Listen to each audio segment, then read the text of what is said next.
When we talk about this idea of God's reset button, we're not talking about something magical in the way people often imagine, like a switch that makes all of our problems vanish overnight. What we're really describing is a fundamental shift in how you perceive the trajectory of your life. Because whether you look at it through the lens of neuroscience, psychology, or spiritual philosophy, the human story is one of renewal. We are wired to adapt, to heal, to recalibrate. The problem is that most of us forget this. We live as though every mistake, every failure, every misstep is permanent, as though the weight of our past cannot be lifted. But in reality, the capacity to reset is built into the very architecture of our minds and our spiritual nature. When God presses reset, it's not about erasing the past, it's about reframing it. Think about the brain for a moment. Neuroscience tells us that every experience we go through shapes neural pathways. Repeated behaviors carve grooves that make those behaviors more likely to occur again. That's why habits, whether good or destructive, feel so automatic. Now here's the fascinating part. When you deliberately choose to break that pattern, when you consciously align your thoughts and actions with something higher, something purposeful, you actually begin to rewire those pathways. That's neuroplasticity in action. So the reset isn't God waving away your history, it's God awakening in you the awareness and the strength to carve a new path forward. And yet here's where Napoleon Hill becomes incredibly relevant. Hill wrote that every adversity, every failure, every heartache carries with it the seed of an equal or greater benefit. That's not just philosophy, it's psychology. The reset button doesn't remove adversity, it transforms it into material for growth. The pain of yesterday becomes the raw material for tomorrow's strength. If you can see that, if you can internalize that principle, then suddenly the narrative of your life shifts. You're not the victim of your circumstances, you're the architect of what comes next. But let's be honest, most people don't believe in that kind of transformation. They carry shame, regret, disappointment, like weights on their back. They say, I've already messed up too many times, it's too late. That's not just negative thinking, it's a psychological trap. Cognitive science shows us that when people define themselves by their past mistakes, they lock themselves into what's called a fixed mindset. They believe their traits, their capacities, their destiny is already determined. And when you believe that, you stop looking for opportunities to reset. You stop believing a new chapter is possible. God's reset button cuts through that illusion. It's the reminder that your identity is not your history. You are not the sum of your mistakes. You are the sum of your choices moving forward. Spiritually, this is liberation. Psychologically, it's resilience. And in practice, it looks like this. You take the lesson from the failure, you extract the wisdom, and then you refuse to be chained to the narrative of defeat. That's the reset in motion. Now, let's make this practical. Think about a time you felt like you had reached the end of your rope. Maybe it was a relationship that collapsed, a career that derailed, or a personal battle with something like addiction, procrastination, or self-sabotage. In those moments, your mind wants to tell you, this is who I am. I'm the kind of person who fails. I'm the kind of person who can't get it right. But what if you paused there, and instead of accepting that story, you reminded yourself that the reset button exists? Not as denial, not as escape, but as the opportunity to redefine what this failure means. That's where faith comes in, because faith is the bridge between what you see and what is possible. Faith is what allows you to take that raw material of failure and believe it can be turned into something constructive. In neuroscience, we'd call that belief a powerful form of expectancy. It literally changes the way your brain filters information. If you believe growth is possible, your brain starts noticing opportunities and patterns that support that belief. Faith primes the mind for transformation. So when you trust that God is resetting your story, you're not indulging in fantasy, you're engaging the mechanisms that actually make change real. But here's the catch. A reset doesn't feel like a clean slate at first. Often it feels uncomfortable, even chaotic. Think about restarting a computer. For a few moments, the screen goes black, systems reboot, files reorganize. There's uncertainty in that gap, and that's exactly what happens when life resets. Old patterns dissolve, and in that in-between space, you feel exposed. You feel like you've lost your footing. That's not failure, that's the very evidence that a reset is underway. Napoleon Hill understood this. He called it the turning point of opportunity. Most people quit when the screen goes black. They interpret uncertainty as defeat. But those who hold steady, who stay grounded in faith and persistence, are the ones who see the new operating system emerge. And when it does, the story changes. One of the most profound aspects of God's reset is that it doesn't just transform your circumstances, it transforms your perception of them. And perception is everything. Two people can go through the same trial, yet one comes out bitter while the other comes out stronger. What's the difference? It's not the event itself, it's the meaning assigned to it. The one who believes in reset interprets pain as preparation. They see obstacles as shaping tools. That interpretation gives them resilience, while the other person remains stuck. This is why the reset button is so powerful. It's not about external events, it's about internal narrative.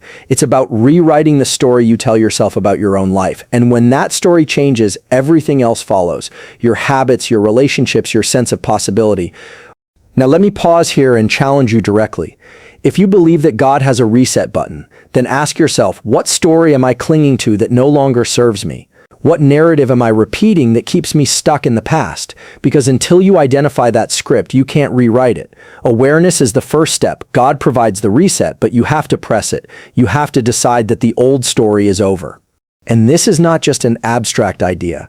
Research shows that people who reframe their life experiences, who practice what psychologists call cognitive reappraisal, actually show lower stress, higher levels of well-being, and greater long-term achievement. It's not because the challenges disappeared, it's because the meaning shifted. That's the science of reset.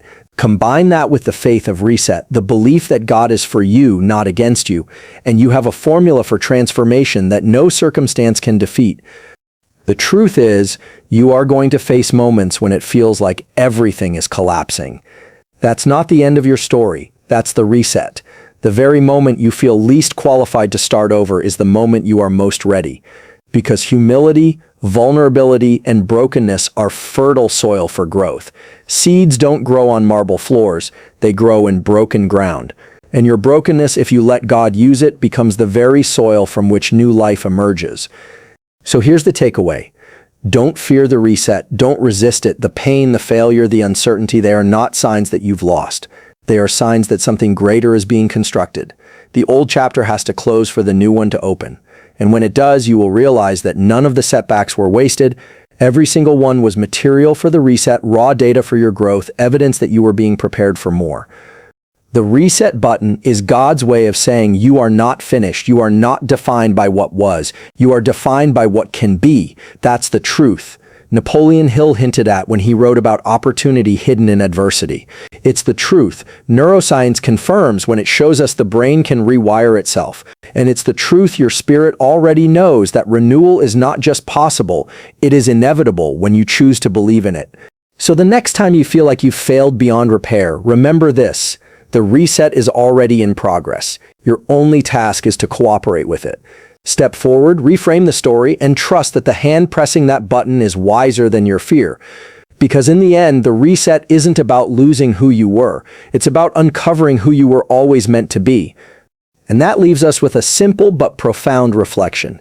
If God has reset your story, the only question left is what new story will you choose to write? If the first truth about God's reset button is that it offers you a new beginning, then the second truth is this.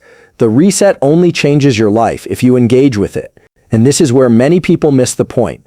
They wait for change to arrive as if God will simply deliver transformation without their participation.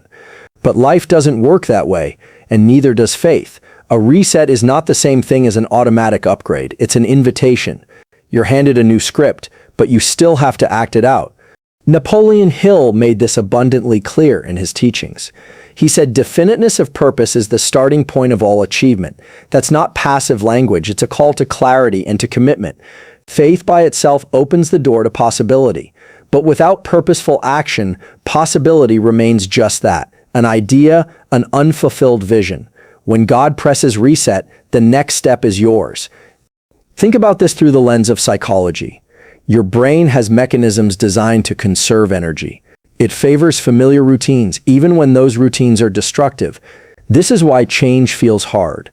The reset button interrupts the old circuitry, but unless you choose to create and reinforce new patterns, your brain will default back to what it already knows.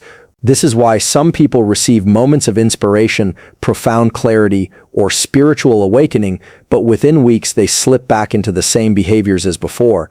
It's not because the reset wasn't real, it's because they never coupled it with aligned action. Action is what carves the new grooves in the brain. Repetition is what makes those grooves deeper. That's neuroplasticity. But let's take it further. Aligned action isn't just doing something, it's doing the right things consistently in a way that reflects your new identity. If God resets your story but you keep rehearsing the same old habits, you're essentially dragging yesterday's script into today's performance. To live in the reset, you must act in ways that are congruent with the new chapter you claim to believe in. There's a philosophical principle here worth pausing on. In existential philosophy, freedom is always tied to responsibility. You are free to choose, but your choices carry weight. You are free to act, but if you refuse to act, you also accept the consequences of that refusal. Spiritually, God's reset gives you freedom. Psychologically, that freedom can feel overwhelming because it forces you to own your choices, and this is where discipline becomes sacred. Discipline is not punishment. Discipline is the daily commitment that proves to your brain, your body, and your spirit that you are serious about the new path. Let's make this practical. Imagine you've just experienced a reset in the area of your health. You feel inspired. You sense that God has given you a chance to turn things around. That feeling is powerful, but it will not keep you healthy. What keeps you healthy is the daily choice to eat differently, move differently, rest differently. Over time, those choices reshape your body and your brain. The reset gave you the opportunity. Your action secures the result. Now think about relationships. Perhaps you've been carrying toxic patterns, cycles of mistrust, avoidance, or constant conflict. A divine reset can awaken you to the possibility of a different kind of connection. But the healing only becomes reality if you show up differently in conversations, if you practice listening instead of reacting, if you choose forgiveness over resentment. Without those new actions, the old dynamics resurface. Again, the reset opens the door, but action is the step through the door. Napoleon Hill spoke repeatedly about persistence. Persistence is action sustained over time, especially in the face of resistance. Why is persistence so crucial? Because the reset button often disrupts not only your habits but your environment. The people around you may not immediately believe in your new story. They've seen your old patterns. They may doubt your change. This is where persistence becomes the proof. You don't persuade others with words, you persuade them with consistent action. Over time, that persistence builds credibility, both with others and with yourself. And there's a deeper psychological truth here. Action generates belief more powerfully than belief generates action. We tend to think we must believe before we act. But research in behavioral psychology shows that acting as though you believe actually reinforces belief itself. In other words, if you want to solidify faith in your reset, start by acting like it's real. Your actions will feed back into your nervous system, confirming the identity you're stepping into. There's also an element of momentum here. Action builds momentum, and momentum builds confidence. Small steps consistently taken create a feedback loop that strengthens the reset. Too often people get paralyzed waiting for the big action that will change everything overnight. But the reset is strengthened not by one grand gesture, but by countless small, daily acts of alignment. Each decision to show up differently is like a brick laid in the foundation of your new story. Over time, those bricks create a structure so solid that the old patterns can no longer collapse it. But let me challenge you here. Some of you may be tempted to wait for motivation before you act. That's a mistake. Motivation is fickle. It rises and falls with circumstances. What sustains action is not motivation, but commitment. Motivation is a feeling. Commitment is a decision. And once you decide, you act, whether you feel like it or not. That's what builds the resilience required to live out a reset life. Faith, then, is not passive belief. Faith is belief expressed through action. When you say you trust God's reset, the evidence is in your behavior. Do you live as though your story has been reset? Do you make decisions that reflect the new identity, or do you drift back into the familiar? That's the test. Faith without action is merely sentiment. Faith with action is transformation. And there's one more layer to this worth considering.